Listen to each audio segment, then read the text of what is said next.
What's up, everybody? It's your man Rev, and you are now tuned in to another episode of Rated Rev, right here on the Buffalo Fanatics Network. Smash that like and hit the subscribe button. You know how we do. From week to week, we bring you that heat. So clear the table. It's time to eat. Let's get it. Listen up, sports bettors. Your favorite sports book, BetUS.com, is back for our 28th year of NFL action. With the industry's biggest sign-up bonus of up to 200%, BetUS offers our members the opportunity to cash in all season long. With live in-game betting, incredible odds with daily odds boosters, props, parlays, fast payouts, and exceptional customer service, BetUS.com has you covered. Visit BetUS.com to sign up today. BetUS, where the game begins.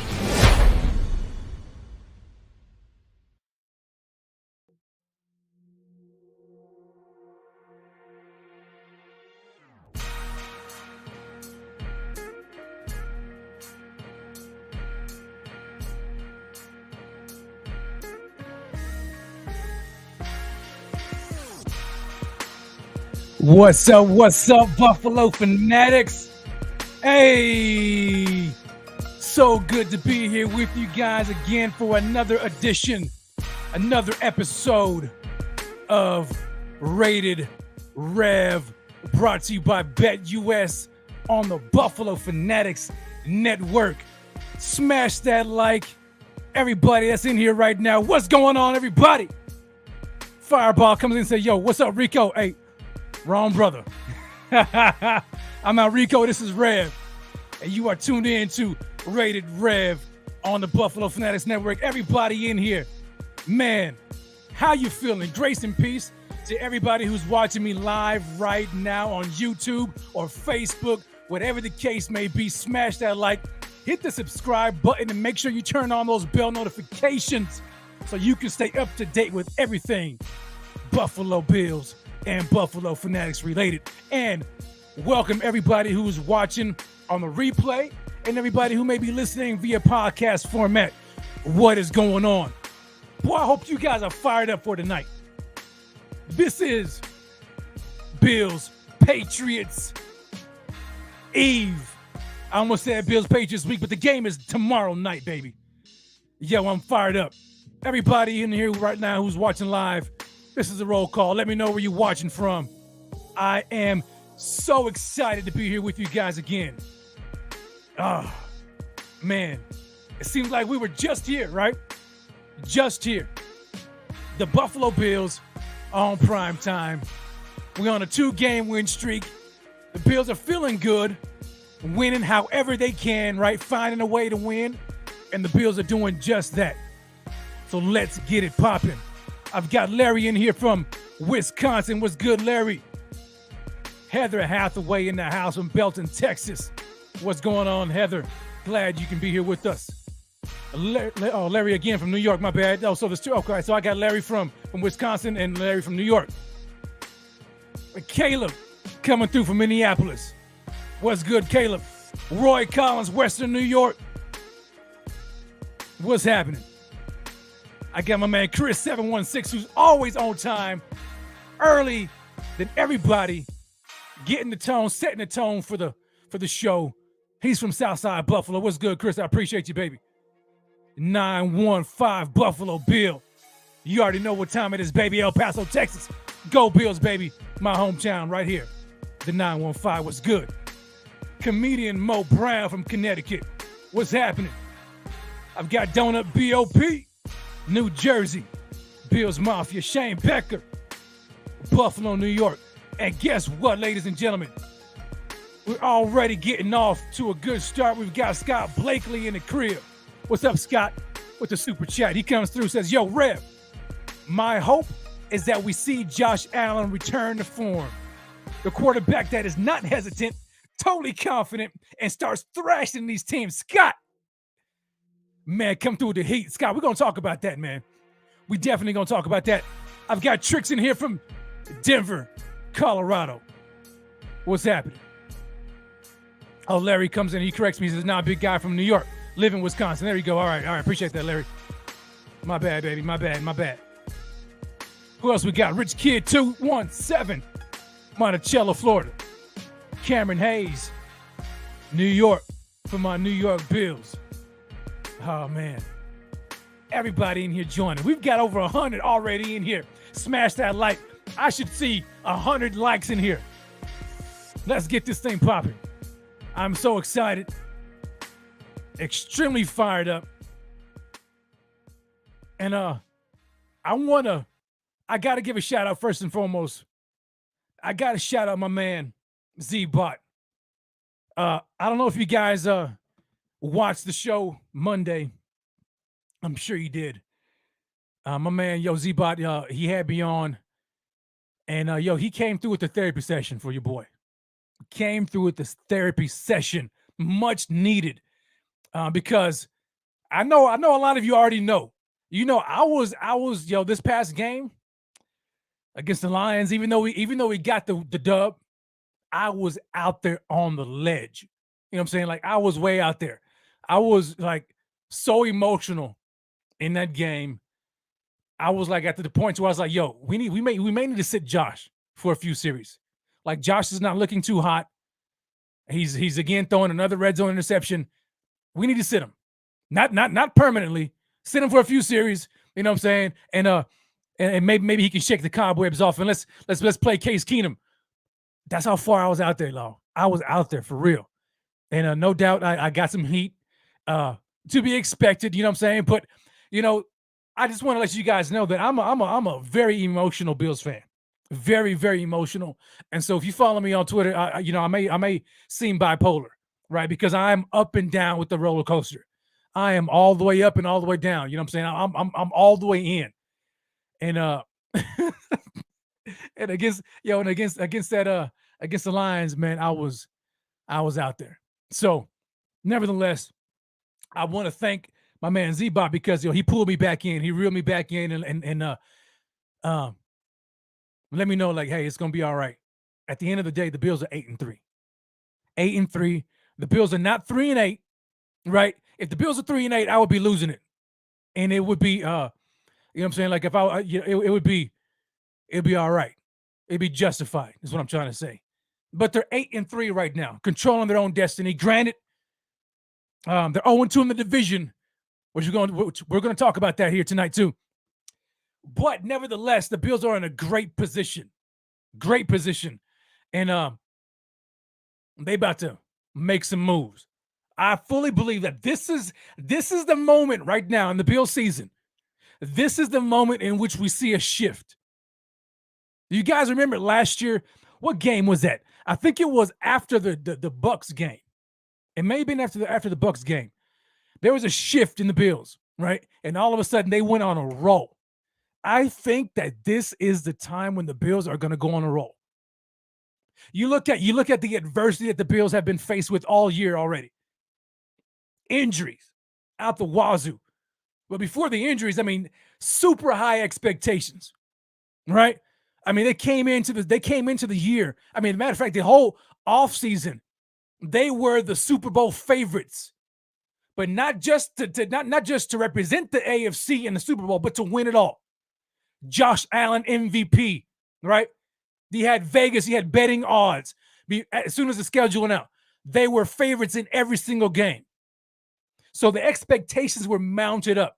And you know what I'm saying? Like, and we were drinking that Kool-Aid. I know I was drinking that Kool-Aid, man. I was like, yo, because the Bills are a phenomenal team. And the last we saw them last year, right, before we got into the season, they look great. And so I was like, yeah, the Bills should be favored, no doubt. But they didn't win anything. They didn't prove anything. And so they start the season on fire. Defending Super Bowl champion Rams in Los Angeles to just open up the season, blew the brakes off them. Just beat them completely senseless. 31-10, whooped them, molly-whopping, right? And then we faced off against the Tennessee Titans, the Bills' home opener, rather. Obliterated them, right? And they went on a little kind of a, you know, they played the Dolphins, lost to the Dolphins, close game. Ravens, close game. Steelers blew them out the water. Bills were looking very good. Top of the power rankings. And all of a sudden, some things happened. The Bills got demolished by injuries. Injuries to key players, Micah Hyde going out, right? And then it seemed like every single week, the injury report was just a huge, long laundry list. Like you can just roll out the scroll. Injury list, long, right? From El Paso to Buffalo. That's how long that injury list was like. The guys are just getting injured, man, left and right. Key guys, not just bottom of the roster guys or depth guys. I'm talking about starters, right? Every single week. And then Josh Allen in a slump. The offense in a slump.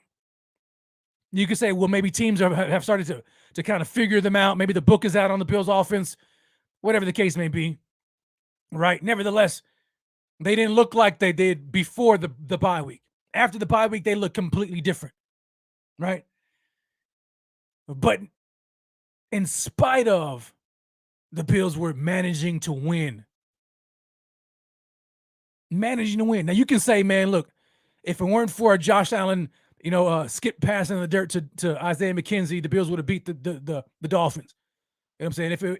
If the Bills played better against the Jets, they would have won, right? I mean, we can say that for every game, right? If Cam Lewis batted down that pass to Justin Jefferson, game over. Bills should be undefeated. Yeah, we shoulda, coulda, woulda, right? But nevertheless, they took the lumps, right? They got 3 L's. It's all good though. Builds character. And these Bills are ready. 8-3 ready. And so this team has gone through incredible adversity. And yet and still, when you listen to what Sean McDermott has to say, his mantra for the whole season, find a way. And haven't the Bills found a way? Right? It hasn't been pretty. The Browns game wasn't pretty, but they found a way. Thanksgiving, I know we had high expectations of a Bills blowout. Even though the Lions were playing pretty good, 3-game winning streak going into that game. It wasn't pretty. Right? Up and down. Up and down, up and down. Third quarter, looking like hot garbage. And all of a sudden, Josh flips the script.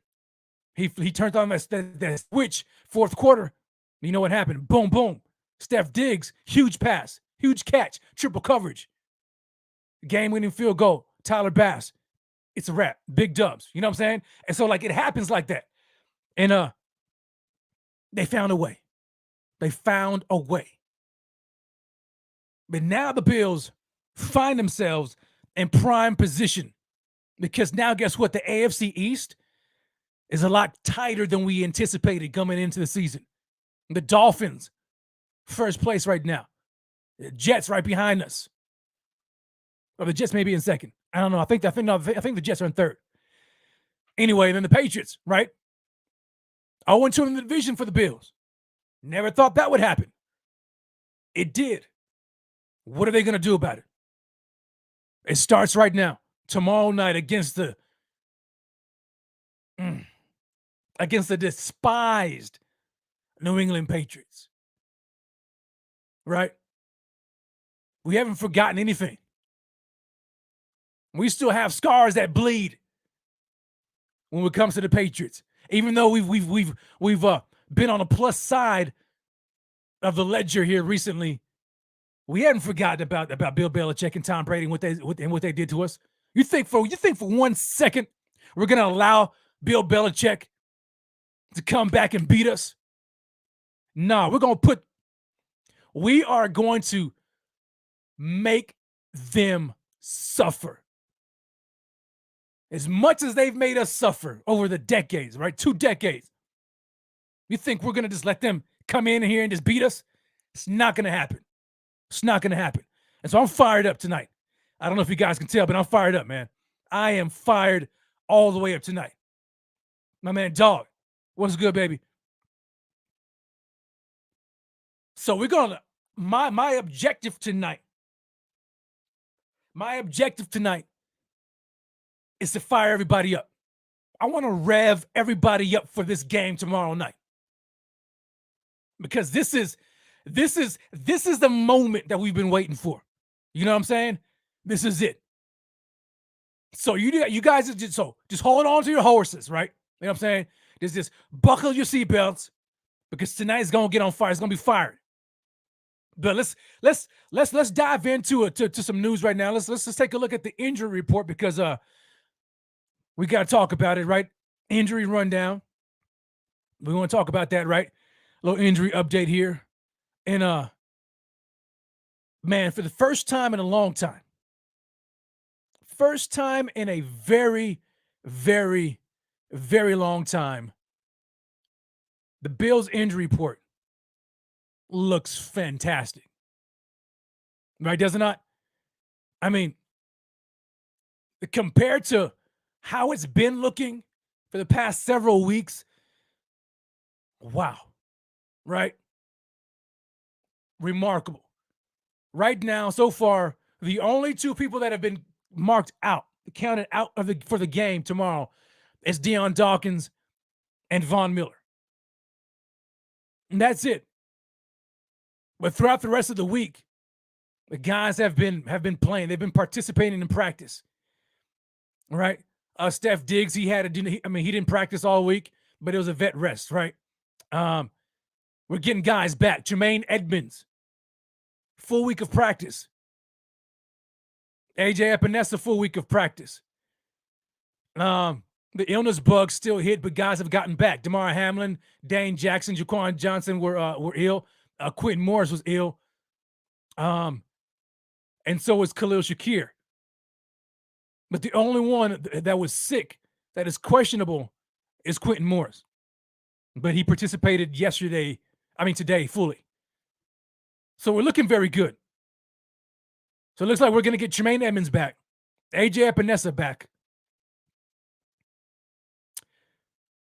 And Mitch Morse back. Huge additions back to the lineup for the Buffalo Bills as they face the Patriots. I can't tell you how much we miss Jermaine Edmonds. We miss him tremendously. And I would go on record as to say that had Jermaine Edmonds not gotten injured against the Vikings, we'd be 9-2 right now. There's no way the Vikings were going to win had it not been for Jermaine going out. Because the minute he left, all of a sudden the Vikings got a little hair on their chest. Right? You know what I'm saying? They felt themselves. Why? Because the middle of the field was open. Jermaine Edmonds is a middle of the field eraser. He erases the middle of the field for quarterbacks. You can't throw there. You can try, but in many cases, he's erasing the middle of the field because he covers so much ground. 6'5", 250 plus, long arms. His reach is remarkable. Extremely athletic, 4.5 speed. You just can't coach that. Phenomenal player, and Jermaine Edmonds, man, is having a heck of a season this year. A heck of a season. And so getting him back, especially right now, as we approach this back-to-back AFC East gauntlet, so to speak, right? It's crucial that we need all hands on deck, that we get all hands on deck. And Jermaine Edmonds, huge asset to the defense. Huge, right? And then across the defensive line, we're getting Greg Rousseau back, it looks like, right? From his ankle injury that he sustained. He's been a full participant in practice all week. And so it looks like we're going to get him back, which is huge, right? It's great for the Bills defensive line. Now, obviously, one of the guys, the main guy across that defensive line that we're going to miss tremendously is Von Miller, right? You can't replace an All-Pro, two-time Super Bowl champion, future first ballot Hall of Fame defensive end. You're just not going to replace him. So he's going to be missed big time, right? He leads a team in sacks. You can't replace that. But his leadership is going to be invaluable, right? Invaluable. But according to him himself, we could see him. There's a possibility that we could see him against the Jets. That comes out of his own mouth, right? From the horse's mouth itself, right, so to speak. Vaughn on his podcast, right?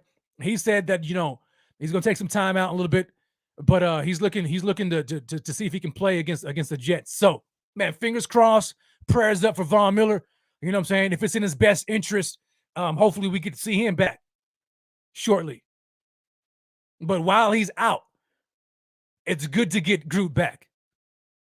It's good to have AJ Epinesa back because we need that rotation across the defensive line, right? We got DeQuan Jones having a fantastic season. Tim Settle, Ed Oliver, Jordan Phillips, and now across the edge, the pass rushers, we've got Greg Rousseau, we got Boogie Basham, AJ Epinesa, Shaq Lawson. I think we're going to be okay across the defensive line. And then on offense, Deion Dawkins, he's out. He's the only one who on the offensive side of the ball who's already been officially listed as out. Huge blow for the offensive line, no doubt. Okay, Deion Dawkins, man, Pro Bowl caliber left tackle, huge leader across the offensive line, and just really just the offense and the team in general. He's going to be missed big time, especially when you look across the right side of the offensive line and you've got right tackle Spencer Brown, who's been having some issues lately in pass protection, namely. And so when you look across our offensive line, without Deion Dawkins, you've got a struggling Spencer Brown in pass protection. You're likely going to have a Questenberry sliding over to the left tackle spot, who's, he's okay. He's no Deion Dawkins. They may have their hands full with someone by the name of Matthew Judon, right? Who I think leads the league in sacks. Fantastic pass rusher for the New England Patriots. So the Bills are going to have their work cut out, making sure they keep their eyes on Judon. And we'll talk about that here lately when we talk about some of the matchups that we're looking forward to seeing. But nevertheless, man, outside of Deion Dawkins and Von Miller being out, I'm highly encouraged, right? Highly encouraged by the injury report, because I think now is a perfect time for these guys to get back healthy. It's great news that we got Trey White back, right? I'm looking forward to seeing him in this game, getting more snaps, getting back in the groove of things, right? I'm looking forward to seeing across from him Kaiir Elam, who's not listed on the injury report, so it looks like he's going to be playing. We know that Christian Benford, though, I think he got put on IR. Xavier Rhodes got called up. All right, so now he's on the 53-man. But I still feel good, though, because we got Trey White. I don't expect Trey just to go in there and get 100% of snaps. I think he's still going to be in a heavy rotation until he gets back in game playing shape, right? And he tests himself out. You don't want to give him too much. But I feel pretty good, though, with him in the rotation with him and Dane Jackson. Dane he struggled, no doubt. But at least we're not going to have to rely on him like we have been, right? Trey coming back is going to be huge, and him getting more snaps is going to be huge. Have Dane relegated, in my opinion, to just a depth guy rotating in with Trey, right? Possibly. And then you have Kaiir Elam starting opposite, having him maybe rotate with Xavier Rhodes, or maybe just leave Xavier off until he just use him as depth. I don't know, but I'm encouraged, though. I feel better. Jordan Poyer is not on the injury report, right? So that's great. And the Bills' record with Jordan Poyer playing 7-0, right? Counting the Lions game, I think it's 7-0. Jordan Poyer playing, the Bills are undefeated. So I feel very good. But you know what else I feel very good about? I feel very good about my man James coming through with the super chat. James, salute to you, my brother. He says, if the stars align this week, Bills win, Cincy beats KC, Niners got the Fins. We are back on top of the AFC as the first seed, baby. It could happen, Rev. James, you know what? It most certainly can happen. It most certainly can happen. That's how tight these things are, and that's how quick the tides can change in the AFC playoff race and the seeding race, right? A few couple teams losing, boom, Bills take care of business. We're right there on top. That's why it's important for the Bills to just mind their own business, take it 1 week at a time, and just plow through the rest of the schedule. Don't worry about anybody else. Just handle business. Because as long as they win, then everything else will be okay, right? They can only control what they can control. And the only thing that they can control is who they face. And that's the New England Patriots. But it's very, very encouraging when you look at that and you're like, man, yo, if the Dolphins lose, the cross-country trip, right, to the Bay, West Coast, baby, against the Niners, who are, man, the Niners are hot. They are on fire right now. Jimmy G doing his thing, but yo, that defense is nasty, and that offense, man, is like stellar, man. They're getting their groove back. You know what I'm saying? With CMC, Christian McCaffrey, and Debo Samuel, and man, Brandon Ayuk and George Kittle. I think Kittle's is not. I think he's healthy. Regardless, man, that team is very good and very dangerous. If you're asking me, I think the Niners are a slept-on team right now in the NFC, who they could very easily represent the NFC in the Super Bowl right now. The way they're playing, that defense is nasty. Joey Bosa, them guys right there. So, yo, the Dolphins, they definitely don't have no cakewalk. And that pass rush of the Niners are going to look to get after it. So that's a very possible L for the Dolphins. But they could win. You never know, right? This is how it goes. If you look at KC, you look at the Chiefs, you definitely, when you look at the schedule, you definitely start to look at games that they could potentially lose, right? Because they're on fire too, right? And this is kind of when the Chiefs normally just kick it into gear and they just close out the season and they end up with the number 1 seed and they host everybody and you know what I'm saying, in the playoffs. That's kind of typically what they do. But they got a huge matchup against the Bengals. And I've been in some spaces and I've heard like some Chiefs fans who are very cocky, who like to use stats and throw out these stats and talk about, you know, how highly unlikely it is for Pat Mahomes to lose to the same team, you know, 3 times in a row or something like that, some crazy stuff like that. But you know what I'm saying? Like, look, forget all that. I don't care how good Pat Mahomes is, and I don't care what the stats say about how unlikely it may be. None of that matters. What matters is they took some L's to the Bengals. They got beat in their hometown, Arrowhead, for all the marbles. Shut out Patrick Mahomes and the Chiefs in the second half to win that game. Right? Cinderella story maybe, but to go to the Super Bowl. Them guys are getting healthy too. Jamar Chase could be back. Joe Burrow, very good quarterback. A lot of weapons. They could get Joe Mixon back too. So that's going to be a heck of a game. Heck of a game, and that could be the game where we see the Chiefs take an L. It could be. You never know. And then you look at who else? Well, that's really all. That's all. That's really all, right? That really matters as far as the seeding is concerned. The number 1 seed is concerned. So that's very possible. It's very possible. And man, we just have to make sure we handle our own business. We got to handle our business, and that starts tomorrow night in Foxborough against Mac Noodle Arm Jones and the New England Patriots. You know what I'm saying? Hey, Brian Powers comes in. He says, yo, man, Pat Mahomes should have lost those 3 times in a row. Facts. Yeah, man. Should have happened, but it didn't. It didn't happen. You can't do nothing about that right now. You can't. All we can do is just control what we can control right now. And if we see him in the playoffs, we better make sure we close them out for good. You know what I'm saying? But we can't put the cart before the horse, right?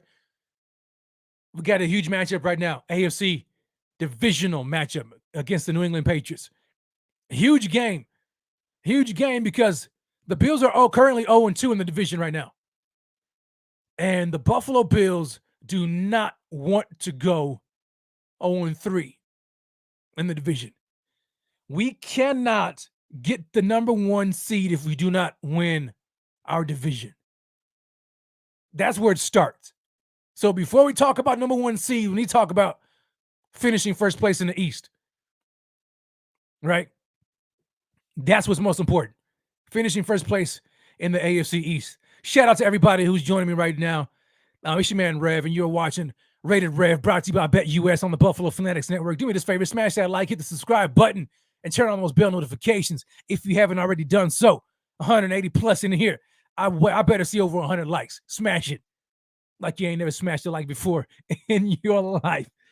Let's keep it moving, man. We got some Bills news I want to talk about too before we really dive into the game preview. Bills news off the rip. I think, if I'm not mistaken, I think Sal Capaccio broke this news. But Tre'Davious White and the Buffalo Bills have Trey White has restructured his deal with the Bills, freeing up some cap space, right? I think that's something that we were thinking would happen like at the beginning of the year. It didn't happen. And so this kind of really just, it came out of left field to me. But I'm trying to pull up that tweet. I'm trying to find it right now. I'm trying to find it. That tweet from Sal. But the Bills were like, man, they were in the red when it come to cap space. And I think Sal said that they were like $300K is all they had in cap space. Let me see if I can find this tweet. Where is it at? Yeah. So Sal Capaccio says that he says they were down to a league low $332,000 before the move. Huge, right? That's crazy. That's like in the red zone, big time.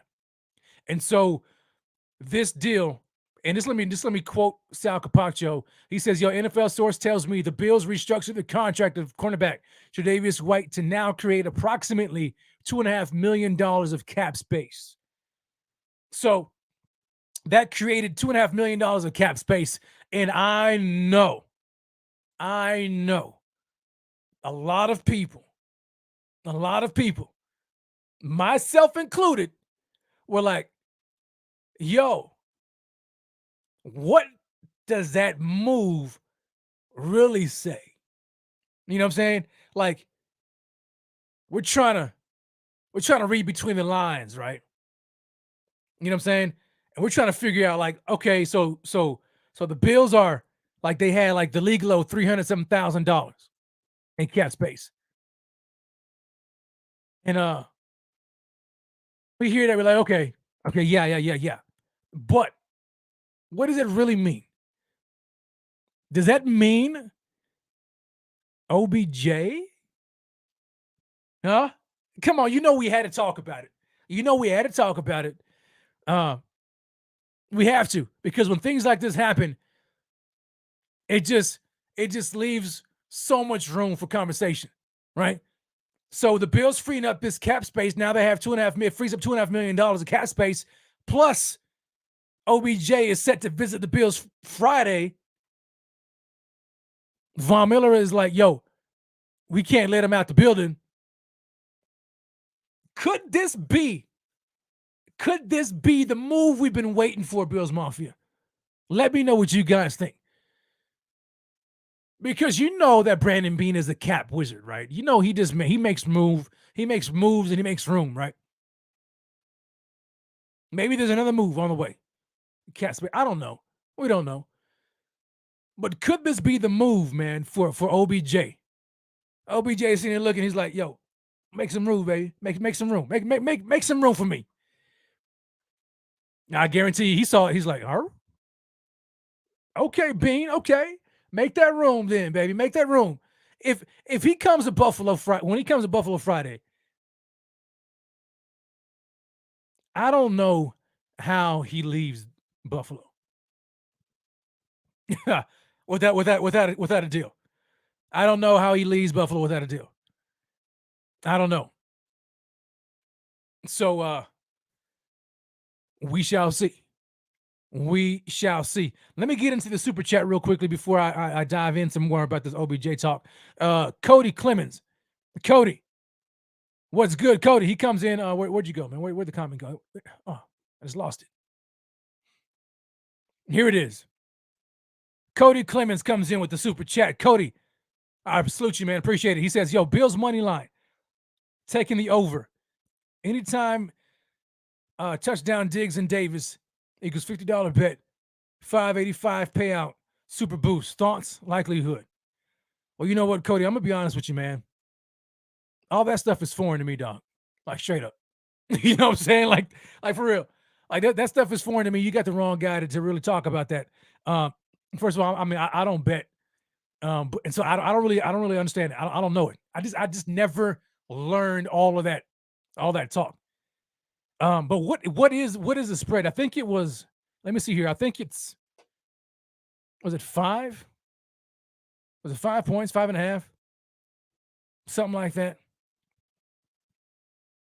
I don't know, man. I'm going to refer you, Cody, to everybody else in the chat. Okay? Who are more versed at this than I am. I apologize, but I just don't have an answer for you. Okay? I just don't have an answer for you.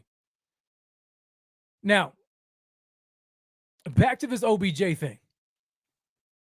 I know a lot of people in here, man, they're like, yo. There you go. There you go, Cody. So Mike Hartle says, go for it. He says, go for it. So if Mike says, go for it, you go for it. Comedian Mo Brown says, yo, Cody, don't do the over. Just pick the Bills to cover. And then he comes back again. He says, yo, Bills to cover the spread. Cody, I'm throwing 100 on it. Well, there you go. There you go, Cody. You got your answer. I'm sorry I couldn't be the answer for you, but shout out to the chat. They know what's up. But OBJ, man, look. I know we're tired of talking about him. I've been tired of talking about it. I've said it. I'm like, yo, just pick a team already. But you cannot overlook this. Like when Brandon Beane makes a move in this late in the season to free up cap space ahead of the visit with OBJ. We're left up for interpretation, right? I mean, we got to talk about it. Like what this could mean. It could mean absolutely nothing. All right? It could mean absolutely nothing. Or it could mean everything. If OBJ were to land with the Bills, what would that mean for this team? I think having a guy of OBJ's caliber on this roster in the offense would be a huge, huge asset. Huge. Yes. So Cameron Hayes comes in and says, yo, OBJ is going to give that offense that spice that is so desperately needed. 1,000%, Cameron. Thank you for that. You know, OBJ is a proven guy with proven production, but he's an alpha receiver. He has been an alpha number one wide receiver for all of his career outside of the injury, right? He's been that guy. We can't say the same for Gabe Davis, a guy that we expected to really take over that wide receiver 2 role this year. He's been very inconsistent. Up and down, boom or bust, right? Good talent, very inconsistent. Not somebody that you can rely on week in and week out, especially when defenses start to double team Diggs and start to game plan to get Diggs out of the way. We saw it against the Jets. What did the Jets do against the Bills offense? They shut down Diggs. They double covered Diggs and put their number one corner on Gabe Davis. They put sauce on Davis and doubled Diggs. What happened? We saw the results. Now, granted, not every team has lockdown cornerbacks like the Jets do, but it's a copycat league, and you can expect other defenses to copy that and to at least try it, especially when they're not really afraid of Gabe. I mean, if I'm a DC, I mean, I'm not afraid of Gabe, especially, I mean, looking at the tape. I mean, I see his potential, right? I see what he could do, but I mean, he hadn't really done anything to really make me afraid. I mean, yeah, if I got corners to spare, I'll throw my number one on him, lock him up, double cover Diggs, and make them beat me with somebody else. Isaiah McKenzie, all right. If McKenzie beats us, then he just does. You know what I'm saying? Khalil Shakir, he doesn't get on the field. Dawson Knox hasn't really done much. I'm taking my chances if I'm a DC. You know what I'm saying? So we're looking at the offense right now, man. I mean, we're kind of depleted in the wide receiver room. But hold up, wait a minute. You know what I'm saying? Let me give a shout out to my man John Brown. Brandon Beane goes in, makes a sneaky good move, brings John Brown in off waivers, signs him back to the team. We know how valuable John Brown was to Josh Allen's career early in his career, 2019. John Brown, I think he had his first 1,000-yard receiving.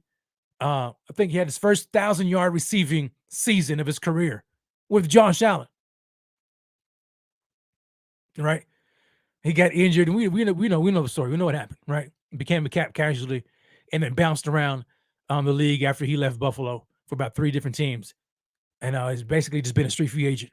But he's kept himself in shape, good enough shape to get signed to the Bills practice squad. You know what I'm saying? So now, here he is. Now I don't know, and I may be late to the party, so I'm not too sure if the Bills have elevated John Brown to the active roster. I don't know. Maybe you guys can let me know in the chat if I missed that. I don't know if John Brown was activated to the 53-man roster or not, or if he's still on the practice squad. I don't know. I seem to believe that John Brown, you know what I'm saying? Like he doesn't really need a whole lot in terms of like needing to get reacclimated with the offense. He already knows it. And Josh already said that he trusts John. He trusts him. So, yeah, if John Brown gets activated, I'm not too sure if he is or not. Brad says, I don't think so. So I'm not too sure. Somebody look that up for me. If he does get activated, I doubt he plays tomorrow. That's very quick, right? So maybe next week. But let's just assume he gets activated, okay? Smoke is there. Like, we seen what he did with the Bills. Now, we don't really know where he is right now at this stage of his career. I think Smoke is like on the plus side of 30 right now too. So we still got to watch him. But I mean, he said it himself though, in the press conference he had, that I think somebody asked him, like how does he compare now to when he was last with the Bills? And he said he's better. He said he's better because now he's fully healthy. So, I mean, take the man's word, right? You know what I'm saying? So if John Brown says he's better, then, you know what I'm saying? Hey, we just got to go by his word until he shows us differently. But if John Brown is better than he was when he was with the Bills and he's fully healthy, man, that's a huge plus, right? We're not going to see it tomorrow, but maybe next week. Yeah, huge plus. Huge plus for the offense. Because you look at the Bills now you've got John Brown who can run a full route tree, right? Gabe Davis can't really do that.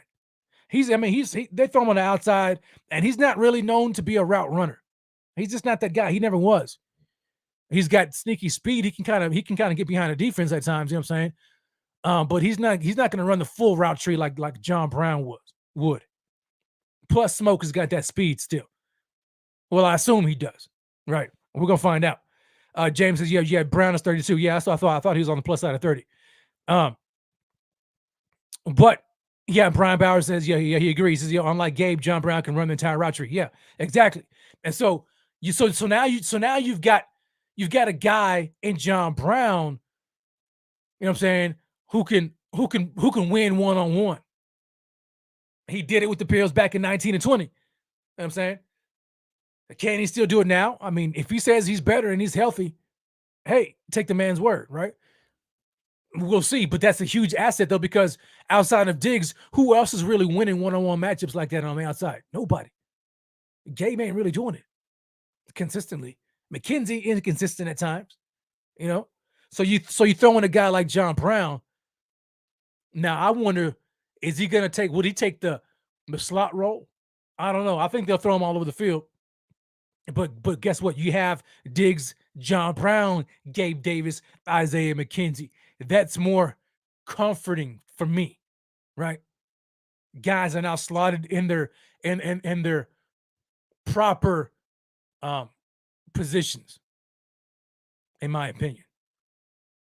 But then on top of that, if you throw in OBJ, whew, yo, if you throw in OBJ into all of that mix, oh my gosh, that is exactly the recipe to get these Buffalo Bills offense back humming like they've been humming before. Because then you have essentially Diggs, OBJ, John Brown, Gabe Davis, Isaiah McKenzie. You know what I'm saying? And that's not even including my man Dawson Knox.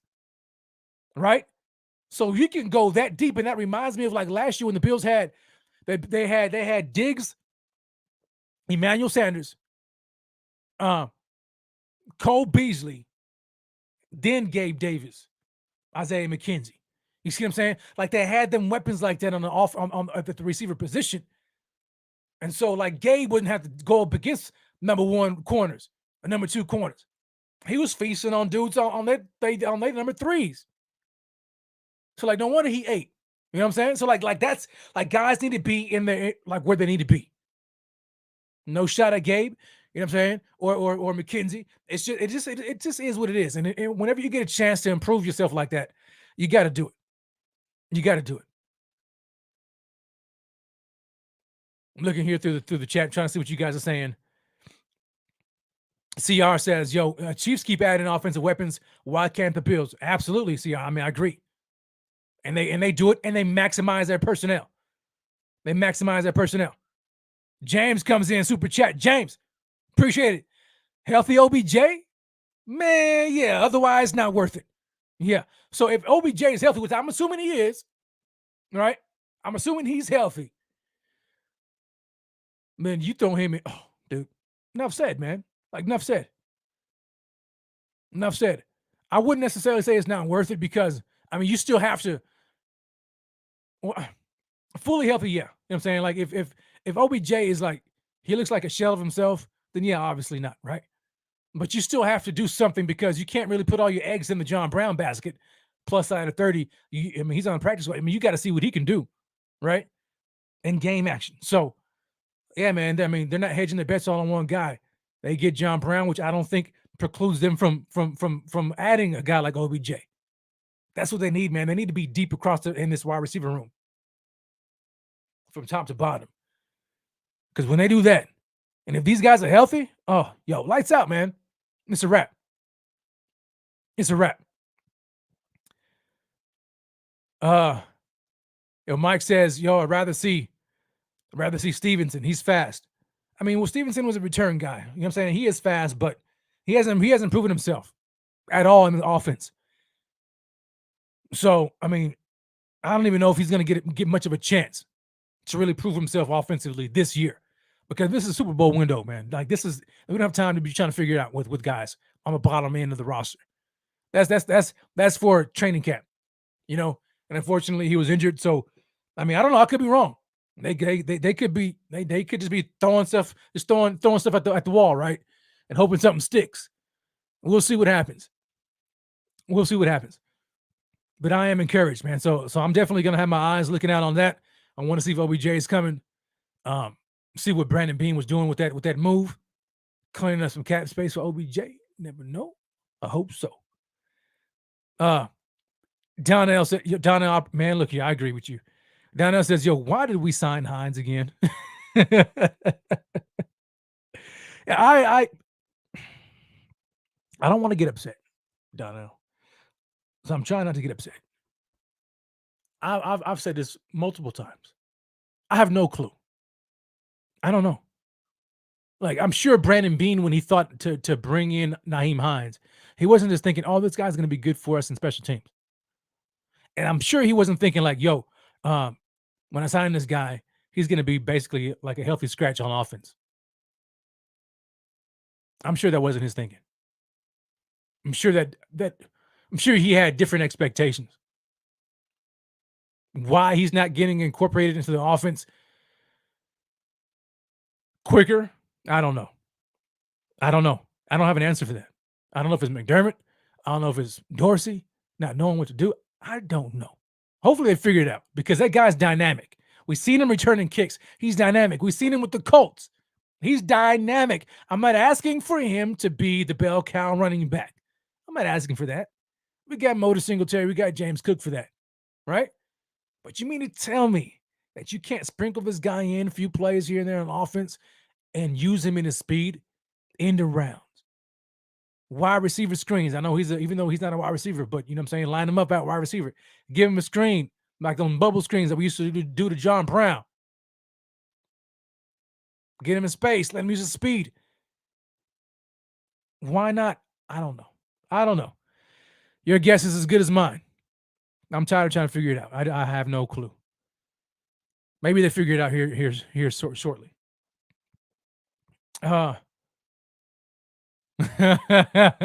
Brian, you stupid. Brian says, yo, they signed Hines to unload that bum Zach Moss. That's it. Oh man, look, hey, I don't know. I mean, they got him for it. I mean, he's on the team, right? And they took his contract, right? And I think he's here for a couple of years. I don't know. We'll see. We shall see.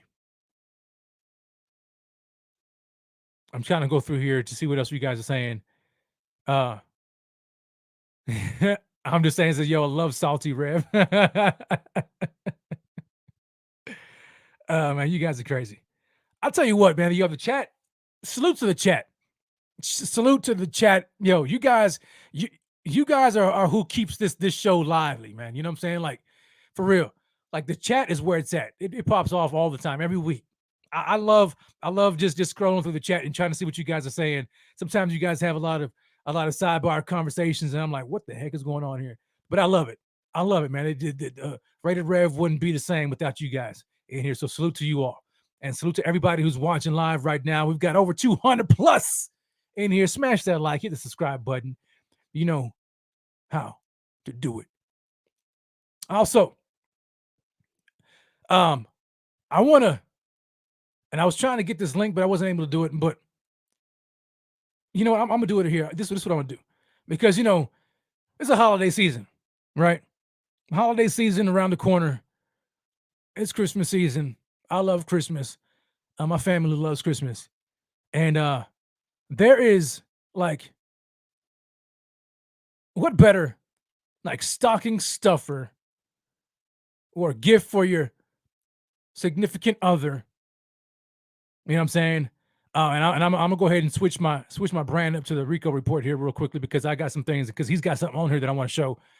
But what better gift, stocking stuffer, or gift for your significant other, your spouse, your husband, wife, whatever, and then to hook them up this holiday season.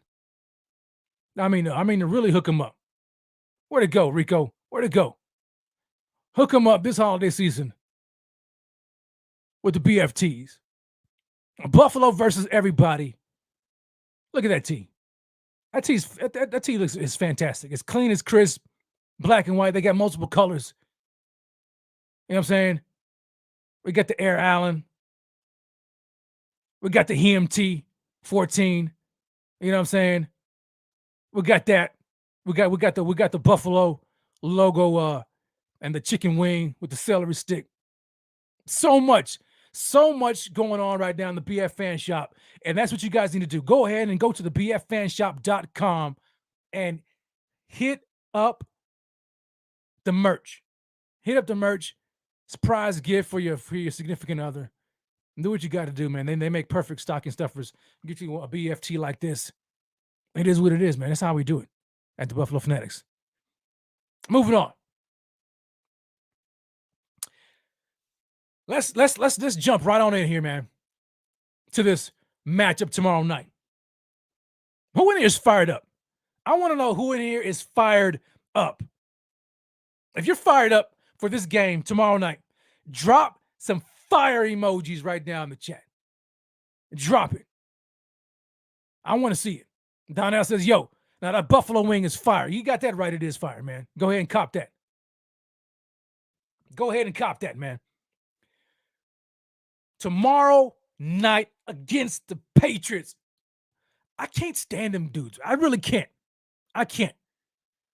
I just can't. You know what I'm saying? And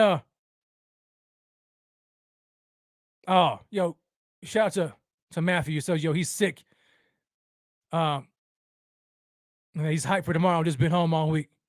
Yo, prayers and thoughts, man, to you, Matthew. Hope you get to feeling better. For real. There we go. That's all I like to see. There you go. Drop these fire chats. Drop these fire emojis. That's what I'm talking about. So, this game tomorrow night, we know the stakes, right? We know how incredibly important this game is going to be.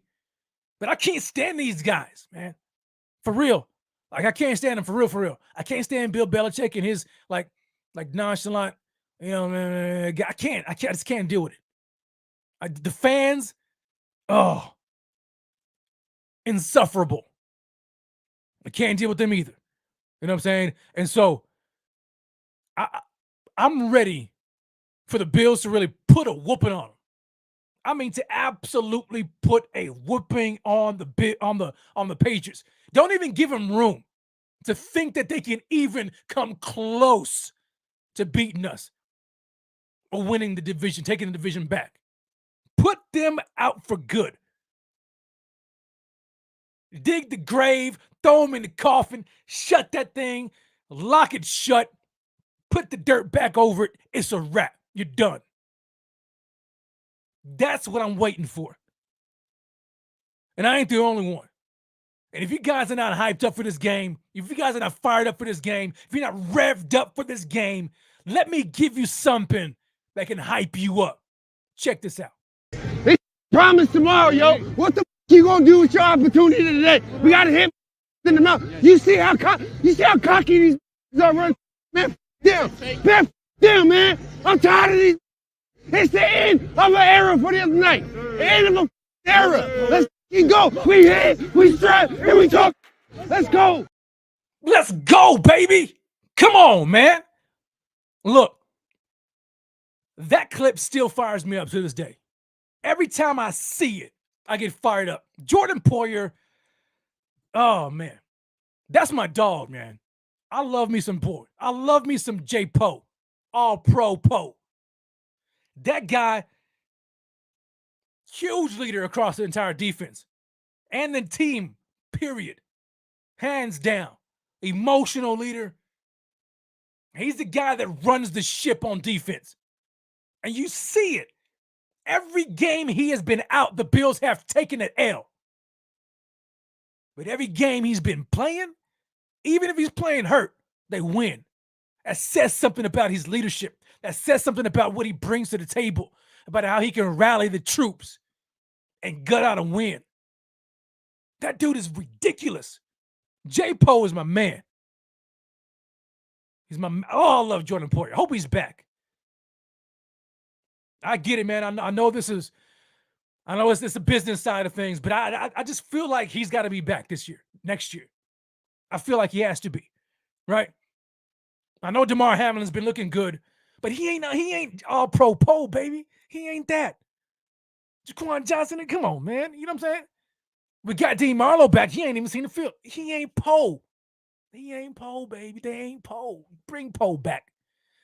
Anyway, my man Jordan Poyer, he's playing. He's playing. And you think he's going to be fired up for tomorrow? You got that right. You think Trey's going to be on fire to play this game against the Patriots, AFC East divisional rivalry? Oh, man. Yo, the secondary is going to be on fire. They're going to be I can hardly contain myself right now. This is the game, man. Ladies and gentlemen, this is the game. This is it. This is the time where I fully believe that it's like this, yo. Like, look. You saw the description. You saw the thumbnail. I'm gonna show it to you one more time. Look. Playtime is over, baby. Playtime is over. Come on, man. Look at Josh. This is it. Playtime is over. We done fooling around with these people. We found a different way to win. We've had to get out some wins, right? Josh is probably still dealing with a little bit of that elbow injury, but he can fire it 40 yards on a rope to Diggs like he did last week. It's all good. Guys are getting back healthy. Everything's starting to ramp up now because you know this race is getting closer. The finish line is almost there. 3 games skied against the AFC East. Come on. This is it. Playtime is over. We done playing with these fools, man. We done. No more of this. Yo, let's get out this win. I mean, hey, if that happens, so be it. So be it. We got the dub. That's all that matters at the end of the day. But I feel in my bones, man, that this game, Josh Allen is about to explode. He's about to explode, yo. He's about to go nuclear. Let's get into it. Let's get into it. And I know I'm not by myself. I can't be by myself in that. But let's get into it. Right? Let's talk. Let's get into some matchup watch. Matchup watch. Who do you have your eyes on in this game? For me, yo, they can't do nothing with my man Diggs, yo. They can't. They can't do nothing with Diggs. Stephon Diggs is a dog. He's an animal. He's a pit.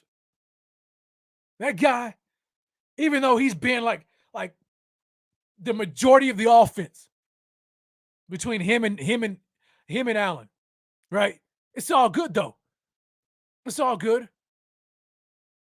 But my man right now has got 1,100 yards, 9 tutties, 13.2 yards per reception in 11 games, 84 receptions. My man Diggs is having a fantastic season. And when teams know that Diggs is the number one guy and they know that Allen is going to him, they still can't do nothing with it. For the most part, he's still going off. And we know in times past against the Patriots, Stephon Diggs has had his way with these dudes. And their big-time cornerback, J.C. Jackson, ain't on the team no more. He's not there. Who do they have now? Who's going to guard Stephon Diggs? Huh? Who's going to guard him? Who? That guy. I'm trying to pull up. I want to pull up Diggs' stats against the Patriots because it's sick. Where is it at? Here it is. Stephon Diggs in his career against the New England Patriots has 31 catches, 422 yards, with 4 touchdowns in 5 games against the Patriots in his career. In 5 games, 422 passing yards. Receiving yards. 31 catches, 4 touchdowns. Can't stop him. They haven't been able to stop him. They really haven't. He's been that guy. And I don't know anybody on the Patriots team right now who's going to be able to do it. You tell me. I mean, let me pull up the Patriots depth chart. That's what I want to see. I want to see who they have defensively in the cornerback room. Let me take a look at it. Defense. All right, they got Jalen Mills and Jonathan Jones. They're not stopping Diggs. They're not. They really not. I'm looking at who else they have. So you got Mills, Jonathan Jones, and safeties they got McCourty and Kyle Duggar right? So safety, they're pretty good. But still, bro, like you're not stopping Diggs. There's nobody there stopping Diggs. Nobody. I don't see anybody. So Diggs is likely gonna whoever's lining. I want to know who's gonna be following Diggs that day. Is it Mills or is it Jonathan Jones? I don't know. I really don't care. I really don't care. You know why? Because Diggs is gonna go off regardless. He's gonna go off regardless, man. So I'm definitely looking at Diggs because Josh is gonna look to him. Now we know that Bill Belichick is gonna try his best to stop what teams do, right? That's what he's tried to do. That's what he does, right? He's tried to do that to the Bills to no avail. It hasn't worked out. You know what I'm saying? And so, will he do it? Will he do it tomorrow night? Is it possible? It's possible. Do I think it's going to happen? No, I don't. You know what I want to see? You know what I want to see tomorrow? I want to see Bill Belichick getting that phone and smashing it and throwing it across the bench. That's what I want to see. I want to see Bill Belichick lose his, you know what? Man, that's gonna be hilarious. That would be hilarious. That'll be Brian Bowers. Why you gotta be so petty, fam? Brian Bowers is petty, bro. You petty. So petty. I'm gonna show it anyway, though. He said whoever guards Diggs is getting cooked the same way Dane Jackson has been. You ain't right for that. You ain't right. It's been true though. But you ain't right. Anyway, yeah, whoever's guarding him, you already know what time it is, man. You already know what time it is. So I got my eyes on Diggs and whoever they're going to trot out in front of him. Okay. Another matchup that I'm looking at, it has to go across the offensive line, the Bills' offensive line, right? I'm looking at Matthew Judon versus whoever he decides to line up against, whether it's Spencer Brown at right tackle or David Questenberry at left tackle. I think he's going to pick and choose whatever. And you know what I'm saying? It's the right side probably my bet, right? Because it's been pretty easy. I mean, let's just be honest. Spencer Brown has been a turnstile at right tackle and pass protection. Second year, I get it, right? But dude has to get better, man. He has to get better. He has to improve. Now, run blocking, he's good. He's a mauler in the run game.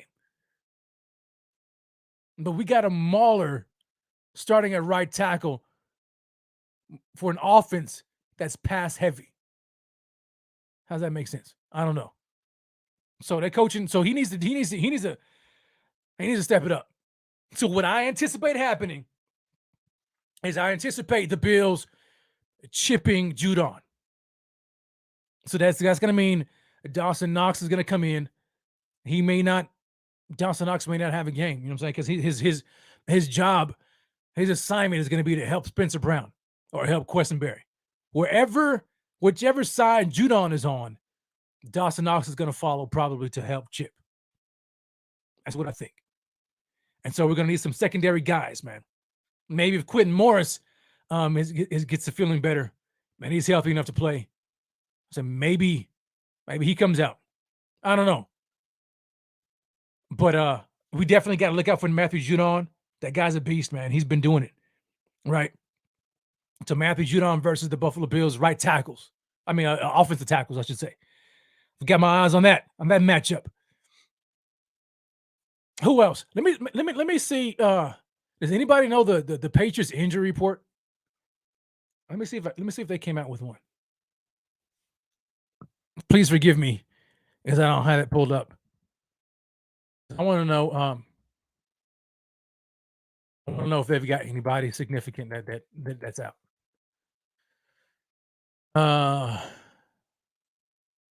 Of course they do the same thing. They funny with their stuff. Damian Harris is ruled out. So their running back Damian Harris is out. Thank you, Texas Flood. Same time. So Damian Harris is out. Isaiah Wynn is out as well, their offensive tackle. But then they said Devontae Parker is good to go. So wide receiver Devontae Parker is good to go, but he's been battling a knee injury. So Isaiah Wynn, offensive tackle, is out. Damian Harris, running back, is out. Devontae Parker back in. So what does that mean for the Bills? Okay. Well, Damian Harris, man, he's a good running back, and they have a good running game. And I mean, when they had Damian Harris to go alongside Ramondre Stevenson, they were very good. So now he's out. So you can see a heavy dose of Ramondre Stevenson, right? And so I'm not scared, right? I'm not concerned, especially with Groot coming back, because Groot's phenomenal in run support, right? We'll be fine. Is there a chance that he breaks one loose? Man, there's a chance, right? There's always a chance, and that's a big boy. I mean, Ramondre 250. That's a big back. So they better come ready to tackle, right? And speaking of tackling, that's it. You know what? I'll save that. I'll save that for keys to big dubs. I'm gonna save that for later. So anyway, so yeah.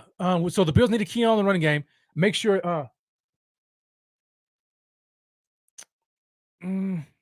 That's it, man. Yeah, Ramondre Stevenson. We'll talk about that later. What's up, John? John says, "What's up, Red? What's up, Harry? What's going on, baby?" So now looking at their offensive tackle being out, Isaiah Wynn with the foot injury, that could bode well for our pass rush, right? It really could. Hopefully, these guys, man, are able to get after Mac Jones. That's what I want. I want to see our defensive line put pressure on Mac Jones. And because I'm not afraid of their passing game, even though they look very good against the Vikings, right? They look very good against the Vikings. Very good.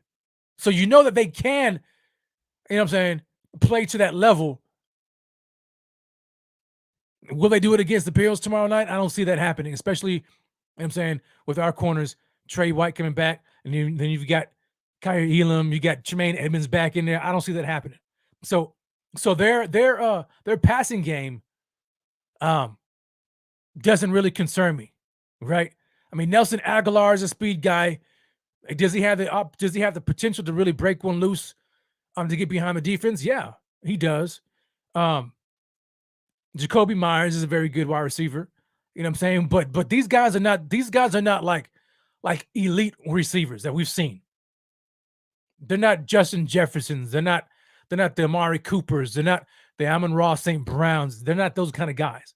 They're just guys, you know what I'm saying? Good in their own right, but they're not elite players that we need to really be scared of. Well, we ain't scared of nobody anyway, but you know what I'm saying? Devontae Parker with the knee injury, so we'll see how he plays, how much playing time he gets. We know the Bills defense has at times, they've had trouble with bigger receivers. Trey White has had trouble with bigger receivers. Even when Devontae Parker was in Miami, he had trouble with him at times. You know what I'm saying? So we'll see what happens. But I'm still not concerned. Hunter Henry has looked pretty good. At least he looked pretty good against the Vikings. But nevertheless, I think that Leslie Frazier can dial up some stuff, right? I think he can, especially with Von Miller being out, he may have to manufacture some pass rush, right? He may have to blitz more than he liked to. I know he would like to rush forward and drop back the rest in coverage. But when you don't have your key pass rusher in Von Miller, you may not be able to do that. You can test it out early to see how it works. You know what I'm saying? If the front four is able to get to him without Von Miller, then hey, you don't need to blitz. But I still think that they should. I don't want to see Mac Jones just sitting there in the pocket when he doesn't have his starting offensive tackle. You know what I'm saying? And I don't want to see him doing that. Because any decent quarterback, given time in the pocket, is going to find open receivers, right? I mean, I don't care how good your DBs are. They're not going to be able to guard down the field 3 seconds, 4 seconds down the field. It's not going to happen, right? So I need Leslie Frazier to dial up some blitzes, right? And I see some of you all in here already agreeing about me, already talking about it. Mike Harlow says, yeah, blitz. Scott Blakely says, yo, Mac 10. I'm thinking of the rapper Mac 10. What side connect game? Anyway, so Mac top 10 quarterback when not pressured. I didn't know that. Last in the NFL when pressured. Blitz the you-know-what out of him and let the chips fall where they may. Enough soft zone crap. Scott, I couldn't have said it any better, man. I'm glad you mentioned that because I didn't know he was a top 10 quarterback when he's not pressured. That's what I'm saying.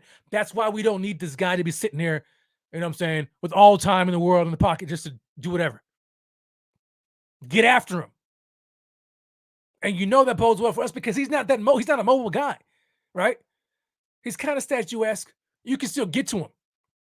Get him off his spot, get him running, right? And get after him. Make him uncomfortable. Don't let him sit in the pocket and find open guys. Bring some pleasure. Bring some pressure. Right? Blitz him. Not you don't have to do it all the time, but occasionally.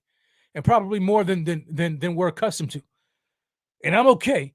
If he beats the blitz, then so be it. But I'm just not gonna sit there, especially now knowing that stat that he's a top 10 quarterback when not pressured. I'm not gonna be content with sitting there and letting him just go off.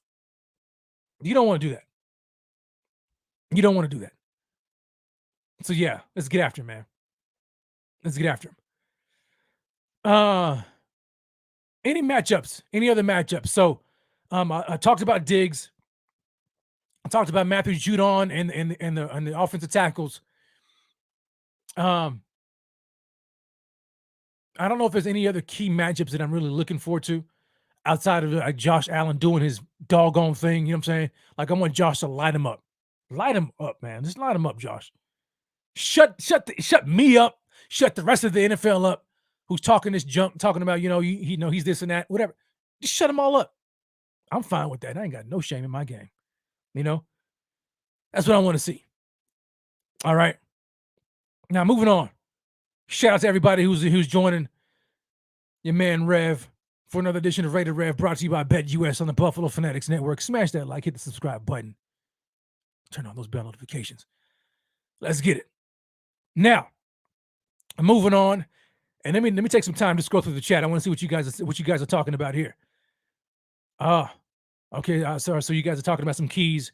Yeah, let's get into it, baby. We are an hour and 17 in the show. Let's go ahead and wrap this thing up. Let's get ready to wrap it up with the last segment of the show. Keys to big dubs. Like my man J. Poe would say. Big dubs, baby. Keys to big dubs. If the Bills are going to win this game tomorrow night against the New England Patriots, what are the keys to victory? What are the keys to big dubs? So I've already seen you guys talking about it, and I agree, right? We need a blitz, right? We need to bring pressure on Mac Jones. We can't let him sit in the pocket and just light us up. I don't think he's going to light us up anyway, but if he's a top 10 quarterback, we're not pressured, that says a lot. Blitz him. Bring pressure. Heavy pressure. Get after him. Make him uncomfortable early and often. Okay? Secondly, and I think it always starts with this, right? It's in the trenches, right? The game is in the trenches. We want to shut down the running game because we know that's what they do, right? That's a staple of their offense. And so if we can shut down Ramondre Stevenson in that running attack, then we make them one-dimensional in the pass game, which, I'm not really concerned with Mac Jones. Let me look up the Patriots running stats this year, the rushing stats. This year, let me see here. Because Ramondre's he's a good running back. I don't know their rankings. Let me see. I thought I saw Rico had some rankings here. Let me see if Rico has some rankings here for me to take a look at. Let me make a switch because I want to see something here. There we go. Well, I guess I blew that up way too much. So when we're looking at the Patriots league rankings, they're rushing. They're 22nd in the league in rushing. The Bills are 8th. Wow. Who would have thought the Bills are 8th in rushing and the Patriots are 22nd? Maybe I shouldn't be concerned about the rushing game as I thought. But nevertheless, you still don't want to, I mean, you know what I'm saying? A guy can break free. He's a big boy, 250. He can get behind the defense. You know what I'm saying? He can, especially if this is what happens. And my other key to the game, for me, would be on the defensive side of the ball, and that is tackling. The Bills' defense needs to tackle better. I cannot tell you how many missed tackles I saw last week. It was mind-boggling, got on my nerve. Part of the reason why I was so stressed out in that game. I'm watching all these doggone missed tackles. Like, that's not McDermott's MO. He's all about tackling. Sound, fundamental football. Cornerbacks tackle. Everybody needs to tackle. Defensive line, right, being where they should be, fitting their gaps the right way. Tackling. Because it's going to take everybody to do their thing, the tackle, this big boy. Because when you miss tackles, I don't care, the rankings, throw them out the window, right? Throw them out the window. You can have the 22nd ranked rushing offense in the New England Patriots, you know what I'm saying? But you miss tackle to Ramondre Stevenson, and he's running down the field for a 70-yard touchdown. Tackle. Let's not make these guys look like all pros when they're not. Tackling has to be the key defensively. Don, oh, wow, I didn't know that. So Don, I'm not going to pronounce your last name because I don't want to butcher it. Okay, but Don says, Dane Jackson leads the Bills in missed tackles.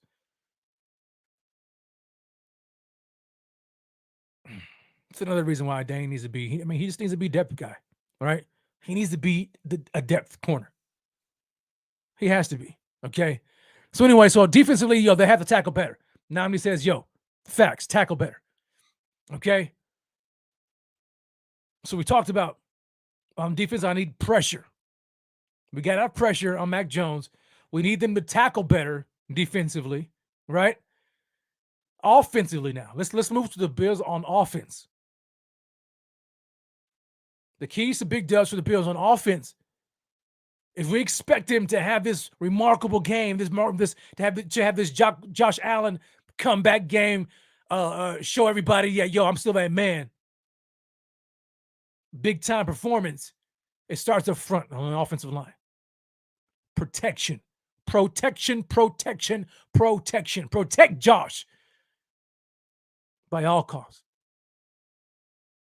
Without your starting left tackle and Deion Dawkins, and with a struggling right tackle in Spencer Brown, facing the league's leading sack leader in Matthew Judon, they better protect Josh Allen.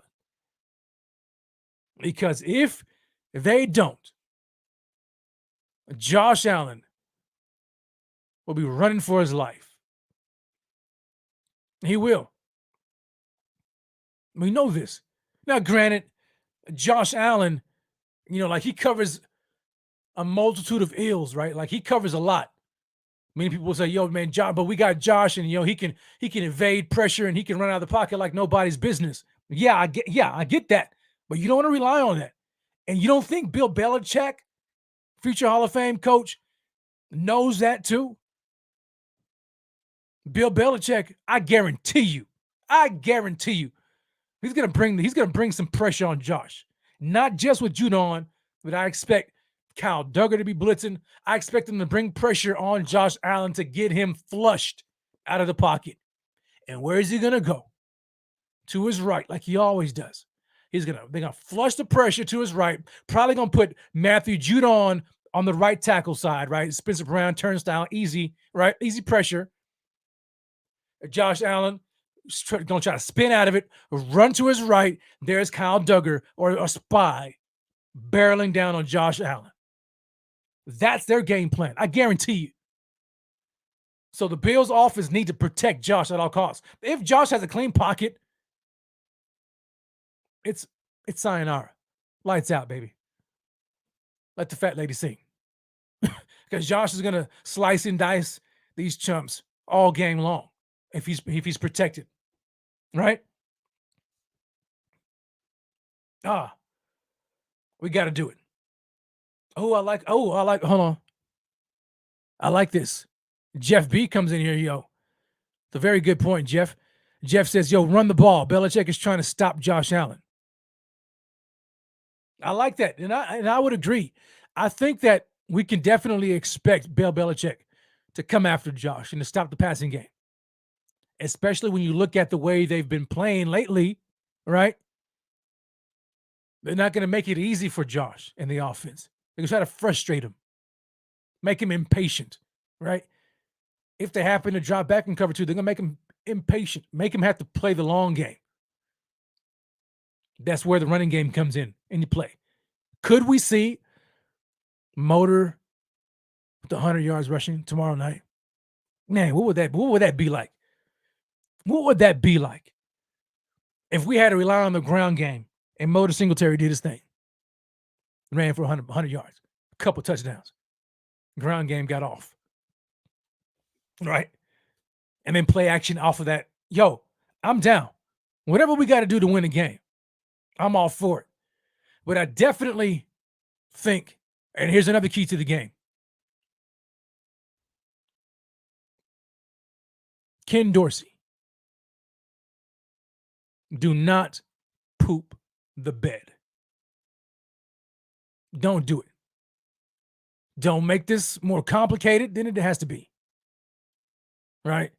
Don't do too much. Don't do too little. A red zone offense. A red zone offensive efficiency. Ken, I'm looking at you. And Josh, I'm looking at you as well. Josh, clean up the turnovers in the red zone. Clean them up. Okay? But once the Bills offense gets in the red zone, that's where I want to see a change. I want to see them convert these red zone opportunities into touchdowns, not field goals. That's the key. Because they're going to get in the red zone. And once they do, put 6 on the board. Get in there and be creative. Spice it up, man. Spice it up. Do something. I don't care if you got to pull a trick play out the bag. Do something that they haven't seen before or they haven't seen in a long time and didn't expect you to pull it out. Get creative, man. Brandon Day says, yo, McKenzie has a lot of success against the Pats. He has. I think we're going to need some of these complimentary players, man, to step up. Gabe Davis, Isaiah McKenzie, Dawson Knox, if he's not having to be tasked with covering up for Spencer Brown's self. You know what I'm saying? The running backs, James Cook out of the backfield maybe becomes a receiving option. I don't know. I don't care. But when you get in the red zone, please, for crying out loud, score a touchdown. Score 2. Score 3. Score them all. Can we have a replay of the Bills Patriots playoff game where you just like scored at every offensive possession you had, touchdowns? Can we do that again? Is that too much to ask for?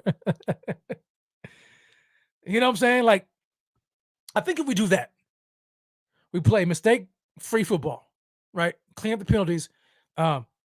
Red zone offense, man. Score touchdowns. Protect Josh Allen offensively, right? In the pocket. Defensively, we bring pressure on Mac Jones. Don't let him sit in the pocket and find open receivers. And then we tackle better. I think that is how we come out of Foxborough with a big dub. With a big dub, man. What do you guys think? Any other keys to the game that you guys have? Let me know in the chat. I want to see it. Yeah, playoff mindset, says James. James Mormon. Playoff mindset. Yeah, this is it, baby. And more than playoff mindset, yo, this is championship mindset. Championship mindset right here. The Bills backed up in the corner in the division. An 0-2 deficit. Going into Foxborough Thursday night on Prime. Against New England Patriots, who are right behind us. What are you going to do? It's put up or shut up time, baby. Put up or shut up time. And I believe the Bills are going to put it up. They're going to put the game up. early. Playtime is over, man. Playtime is over, yo. Josh Allen ain't playing. Yo, it's done. No more of this. And I'm feeling it, man. I'm feeling it now. I am so ready for this game tomorrow night. Oh, I'm so ready for this game tomorrow night. Golly. Yo, you guys have been phenomenal, man. Everybody who's been rocking with your boy. I mean, we're close to 200 right now. And we've been like this strong for the entire night. Salute to the chat. That's where it goes down. Everybody in here, man. All the regulars, everybody. You know what I'm saying? Ron Ringler, Richard Forbes, John Herring, Mike Carlos, Sal, everybody in here. Brian Bowers, Roy Collins, Jeff B. Yo, shout out to everybody, man. Cass Scott, Brandon Day, Michael G. Williams, Namdi. Yo, Teddy Hart, James Mormon. I'm going to give y'all some love, man. Don Preisler. I think it's Preisler or Preisler. Forgive me if I butchered it. Kenneth Thomas, Carl Tolman, Scott Blakely. Yo, everybody, man. Everybody in here. Everybody in here. Salute to you guys. Mike Arnold. Yo. My man Chris. Where'd he go? I think Chris. Where'd he at, man? I think Chris may have bounced. But anyway, he's always here right off the rip, man. A couple of hours before the show starts. He's already in here. Dropping the Let's Go Buffalo, setting the tone for the rest of the show. And to everybody else, man, who's been watching in the chat, watching live. Yo, salute to you guys, man. Salute to you guys. And everybody who's listening via podcast format, salute to you as well. Shout out. Big shout out, man. This would not be possible for you all. And I so appreciate it. But do me this favor. Do me this favor. Will you? Please. Let's freaking get pumped up. Tomorrow night is the night. This is the night when the Buffalo Bills and Josh Allen prove to the rest of the league that we ain't to be fooled with, yo. We not to be fooled with. We still them dogs. I seen the power rankings. Y'all dropped this out of the power rankings. Dropped this out of the top 5. Stephen A. Smith, I seen you with that garbage power ranking list. I seen it. But it's all right. It's all right. Because this is where the Bills love to be, right here, man. Right here. Slept on, talked about, mistreated a little bit. You know what I'm saying? I mean, granted, they did it to themselves. But this is where they live. This is where they excel. Pressure situations. And they are going to come out like fine gold. Fine gold tomorrow night. As we jump into this 3 straight game against the AFC East divisional rivals. Starting with the New England Patriots tomorrow. The Bills 1-2 in the division. Starting tomorrow, baby. Let's get it. Let's get it, ladies and gentlemen. Let's get it. Like my man Richard Forbes says, yo, the back's against the wall. David Silver, you already know what time it is, baby. Don, let's get it, baby. Namdi Preach, boy. We doing it. It's your man, Rev. The Buffalo Fanatics Network. Brought to you by BetUS. Till next time, everybody. Have a blessed evening. Grace and peace. We'll see you guys tomorrow because you know what? We're going to be here tomorrow. We're going to have the pregame. We're going to do that. We're going to do that too. It's Bills Patriots. We're going to beat the snot out of them. Let's get it popping. And as always, ladies and gentlemen, go Bills. See y'all tomorrow night. Have a blessed one.